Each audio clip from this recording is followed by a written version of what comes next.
நம்முடைய பிதாவாகிய கடவுளாலும் ஆண்டவராகிய இயேசு கிறிஸ்துவினாலும் நம்ம கிருபையும் மெய் சமாதானமும் உண்டாயிருப்பதாக. இந்த நாளிலே நாம் வாசித்து தியானிக்கும்படியாய் தெரிந்து கொள்ளப்பட்டிருக்கிற நற்செய்தி பகுதி, அது பரிசுத்த மார்க் எழுதின நற்செய்தி நூல் 9ஆம் அதிகாரம் 17ஆம் வசனம் முதல் 29 வசனங்களை வாசிக்க கவனமாய் கேட்போமாக. அப்பொழுது ஜனக்கூட்டத்தில் ஒருவன் அவரை நோக்கி, போதகரே, ஊமையான ஒரு ஆவி பிடித்த என் மகனை உம்மிடத்தில் கொண்டு வந்தேன். அது அவனை எங்கே பிடித்தாலும் அங்கே அவனை அலைக்கழிக்கிறது. அப்பொழுது அவன் நுரை தள்ளி பல்லை கடித்து சோர்ந்து போகிறான். அதை துரத்தி விடும்படி உம்முடைய சீஷரிடத்தில் கேட்டேன், அவர்களால் கூடாமல் போயிற்று என்றான். அவர் பிரதியுத்தரமாக, விசுவாசம் இல்லாத சந்ததியே, எதுவரைக்கும் நான் உங்களோடு கூட இருப்பேன்? எதுவரைக்கும் உங்களிடத்தில் பொறுமையாயிருப்பேன்? அவனை என்னிடத்தில் கொண்டு வாருங்கள் என்றார். அவனை அவரிடத்தில் கொண்டு வந்தார்கள். அவரை கண்டவுடனே அந்த ஆவி அவனை அலைக்கழித்தது. அவன் தரையிலே விழுந்து நுரை தள்ளி புரண்டான். அவர் அவருடைய தகப்பனை நோக்கி, இது இவனுக்கு உண்டாகி எவ்வளவு காலமாயிற்று என்று கேட்டார். அதற்கு அவன், சிறு வயது முதல் கொண்டே உண்டாயிருக்கிறது. இவனை கொல்லும்படிக்கு அது அநேக தரம் தீயிலும் தண்ணீரும் தள்ளிற்று. நீர் ஏதாகிலும் செய்யக்கூடுமானால் எங்கள் மேல் மனதிறங்கி எங்களுக்கு உதவி செய்ய வேண்டும் என்றார். இயேசு அவனை நோக்கி, நீ விசுவாசிக்க கூடுமானால் ஆகும், விசுவாசிக்கிறவனுக்கு எல்லாம் கூடும் என்றார். உடனே பிள்ளையின் தகப்பன், விசுவாசிக்கிறேன் ஆண்டவரே, என் அவிசுவாசம் நீங்கும்படி உதவி செய்யும் என்று கண்ணீரோடு சத்தமிட்டு சொன்னான். அப்பொழுது ஜனங்கள் கூட்டமாய் ஓடி வருகிறதை இயேசு கண்டு அந்த அசுத்த ஆவியை நோக்கி, ஊமையும் செவிடுமான ஆவியே, இவனை விட்டு புறப்பட்டு போ, இனி இவனுக்குள் போகாதே என்று நான் உனக்கு கட்டளையிடுகிறேன் என்று அதை அதட்டினார். அப்பொழுது அதை சத்தமிட்டு அவனை மிகவும் அலைக்கழித்து புறப்பட்டு போயிற்று. அவன் செத்து போனான் என்று அநேகர் சொல்லத்தக்கதாக செத்தவன் போல் கிடந்தான். இயேசு அவன் கையை பிடித்து அவனை தூக்கினார். உடனே அவன் எழுந்திருந்தான் என்பவர்களே. கிறிஸ்துவுக்குள் பிரியமானவர்களே, இயேசு கிறிஸ்துவின் இனிய நாமத்தினாலே உங்களுக்கு நான் வாழ்த்துதலை தெரிவித்துக் கொள்கிறேன். இந்த பகுதியினுடைய தலைப்பாய் விசுவாசத்தில் பலப்படுதல் என்ற தலைப்பிலே இன்றைக்கு நான் உங்களோடு கூட பேச ஆசைப்படுகிறேன். நம்முடைய ஆராதனையில் ஆரம்ப ஜெபத்தில் விசுவாசத்தில் பலப்பட்டு சன்மார்க்கத்தில் விருத்தியாகி ஜீவகாலத்திலும் மரண வேளையிலும் என்று நாம் ஜெபத்திலே ஜெபிக்கிறோம். விசுவாசத்திலே பலப்படுதல் என்ன என்பதை சிந்திக்க இயேசு இங்கே நம்மை அழைத்திருக்கிறார். முதலாவதாக, விசுவாச தடுமாறுகளிலிருந்து விடுபட வேண்டும். இயேசு கிறிஸ்து 12 அழைத்து அவர்களுக்கு அசுத்த ஆவிகளை துரத்திற்கான அதிகாரத்தை கொடுத்தார் என்று மார்க் எழுதின நற்செய்தி நூல் 6ஆம் அதிகாரம் 7ஆம் வசனத்திலே வாசிக்கிறோம். அந்த வல்லமையோடு அவர்கள் என்ன செய்தார்கள்? அநேகம் பிசாசுகளை துரத்தி அநேகம் நோயாளிகளை எண்ணெய் பூசி சொஸ்தமாக்கினார் என்று மார்க் 6ஆம் அதிகாரம் 13ஆம் வசனத்திலே நாம் வாசிக்கிறோம். ஆக அசுத்த ஆவிகளை துரத்துவதற்கான அதிகாரத்தையும் அதன் மூலமாய் சீஷர்கள் அசுத்த ஆவிகளை துரத்தினார்கள் என்றும் நாம் பார்க்கிறோம். ஆனால் இந்த பகுதியிலே பார்க்கும் பொழுது, மார்க் 9ஆம் அதிகாரத்திலே பார்க்கும் பொழுது, அவர்களால் இது கூடாமல் போயிற்று என்று நாம் பார்க்கிறோம். மார்க் 6ஆம் அதிகாரத்திலே அவர்கள் வல்ல செயல்களை செய்தார்கள், அசுத்தாவிகளை துரத்தினார்கள். ஆனால் இந்த பகுதியிலே பார்க்கும் பொழுது அவர்களால் கூடாமல் போயிற்று. காரணம் என்ன என்று சொன்னால், மார்க் 9ஆம் அதிகாரத்திலே 33ஆம் வசனம் 34ஆம் வசனத்திலே நாம் வாசிக்கும் பொழுது அந்த இடத்துல நாம் பார்க்கிறோம், நீங்கள் வழியில் எதை குறித்து உங்களுக்குள்ளே தர்க்கம் பண்ணினீர்கள் என்று கேட்கிறார். அதற்கு அவர்கள் பேசாமல் இருந்தார்கள். ஏனெனில் அவர்கள் தங்களுக்குள்ளே எவன் பெரியவன் என்று வழியிலே தர்க்கம் பண்ணினார்கள் என்று நாம் பார்க்கிறோம். இந்த நிகழ்விலே நாம் பார்க்கும் பொழுது எதற்கான தர்க்கம் இந்த சீஷர்களுக்குள்ளே வந்தது என்று சொன்னால், இதற்கு முன்பதாக நடந்த நிகழ்வை நாம் படித்து பார்க்க வேண்டும். இயேசு கிறிஸ்து மறுரூபம் அடைவதற்காக அந்த மறுரூப மலையிலே ஏறும் பொழுது மற்ற 9 சீஷரை கீழே நிற்க வைத்துவிட்டு 3 சீஷர்களை அழைத்து கொண்டு செல்கிறார். பேதுரு, யாக்கோபு, யோவான் என்ற 3 சீஷர்களை அவர் அழைத்து செல்கிறார். மற்ற 9 பேருக்கும் இது ஒரு நெருடலான ஒரு விஷயமாக இருக்கிறது. மற்ற 3 சீஷர்கள் மேலே அவர்கள் கோபமும் பொறாமையும் கொள்கிறவர்களாக இருக்கிறார்கள். ஆகவே அவர்களுக்குள்ளாக ஒரு குழப்பமும் அதே சமயத்தில் யார் பெரியவர் என்ற தர்க்கமும் வாதங்களும் இருக்கிறதை பார்க்கிறோம். அந்த மனநிலையோடு அவர்கள் இந்த பிசாசு பிடித்த மகனை குணப்படுத்த முடியவில்லை. ஆக கோபம், பொறாமை போன்ற விசுவாசத்தை தகர்க்கின்ற சுவாபங்கள் விசுவாச தடுமாறல்களை ஏற்படுத்துகிறது.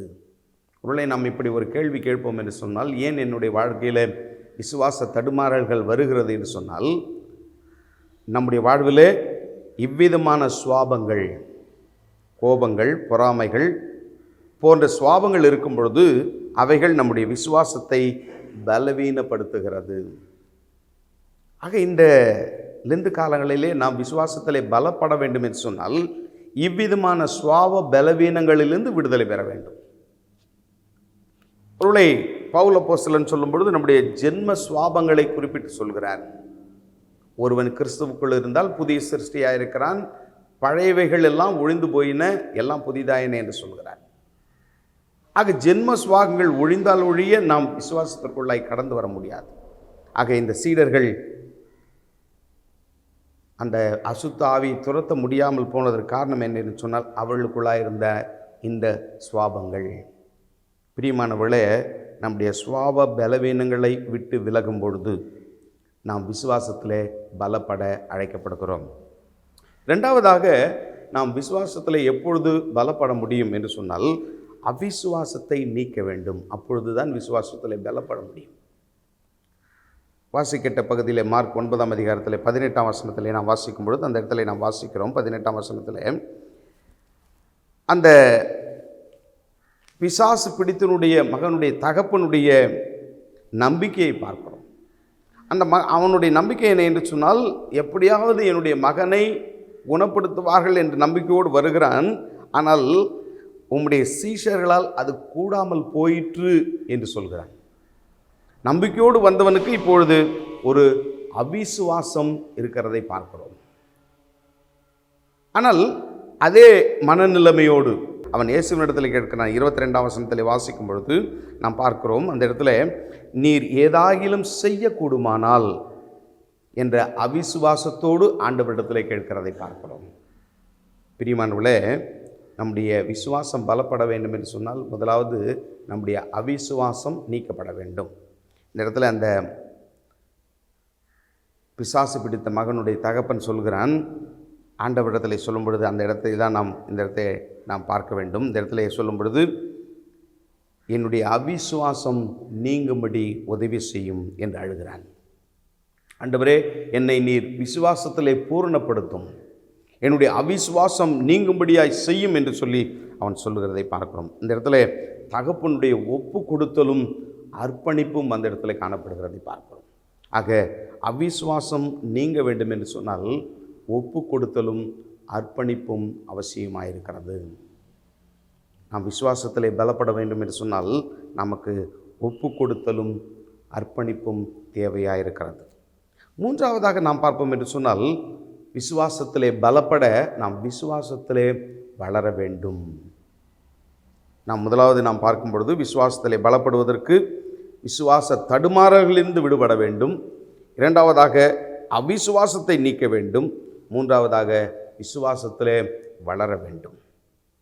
விசுவாசத்திலே பலப்படுவதற்கு நாம் விசுவாசத்திலே வளர்வதற்கு 2 காரியங்கள் நமக்கு இந்த இடத்துல சொல்லப்படுகிறது. ஒன்று உபவாசமும் ஜெபமும். ஆகவேதான் இயேசு சொல்கிறார், இவ்வகையான பிசாசு உபவாசத்தினாலும் ஜெபத்தினாலும் அன்றி என்று நம்மை விசுவாசத்திற்குள்ளாய் வளருவதற்கு ஏதுவான 2 காரியங்களை சொல்கிறதை பார்ப்போம்.